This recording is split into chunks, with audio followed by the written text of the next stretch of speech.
Hello. ഞാനിപ്പോൾ എയർപോർട്ടിൽ നിൽക്കുക. അപ്പോഴാണ് ഞാൻ പെട്ടെന്നൊരു കാര്യം ഓർത്തത്.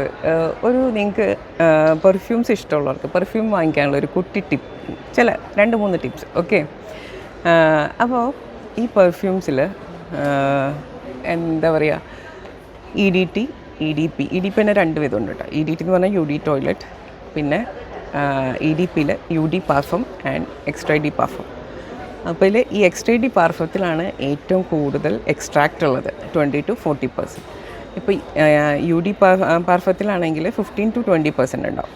അപ്പോൾ അതാണെങ്കിലും നല്ലതാണ്. എത്രത്തോളം കോൺസെൻട്രേഷൻ കൂടുന്നോ അത്രത്തോളം സമയം നമ്മളുടെ ബോഡിയിൽ അത് നിൽക്കും. ഇപ്പോൾ നിങ്ങൾക്ക് പിന്നെ വാങ്ങിക്കാനുള്ളൊരു ടിപ്പ് എന്താണെന്ന് വെച്ചാൽ, നിങ്ങൾക്ക് എങ്ങനത്തെ ഒരു ഫ്രാഗ്രൻസാണ് ഇഷ്ടം. ചിലപ്പോൾക്ക് ഫ്ലോറലായിരിക്കാം, സ്വീറ്റായിരിക്കാം, മൂഡി ആയിരിക്കാം, മസ്കി ആയിരിക്കാം.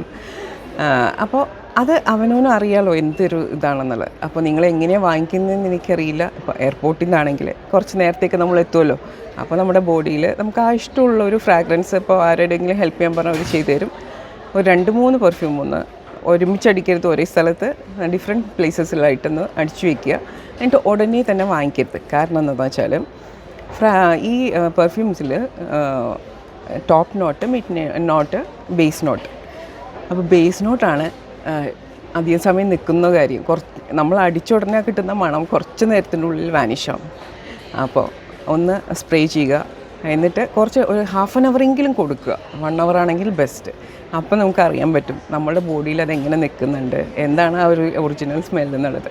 പിന്നെ ഇപ്പോൾ നിങ്ങൾ കടയിൽ നിന്നൊക്കെയാണ് വാങ്ങിക്കണമെങ്കിൽ, അല്ലെങ്കിൽ ഓൺലൈനാണെങ്കിൽ ഏതെങ്കിലും കടകളിൽ, ഷോപ്പർ സ്റ്റോപ്പ് പോലെയുള്ള കടകളിൽ പോയിട്ട് ഇതുപോലെ ഒന്ന് ട്രൈ ചെയ്യുക, വരിക, എന്നിട്ട് പിന്നെ നമുക്ക് ഇഷ്ടപ്പെട്ടത് ഓർഡർ ചെയ്യുക.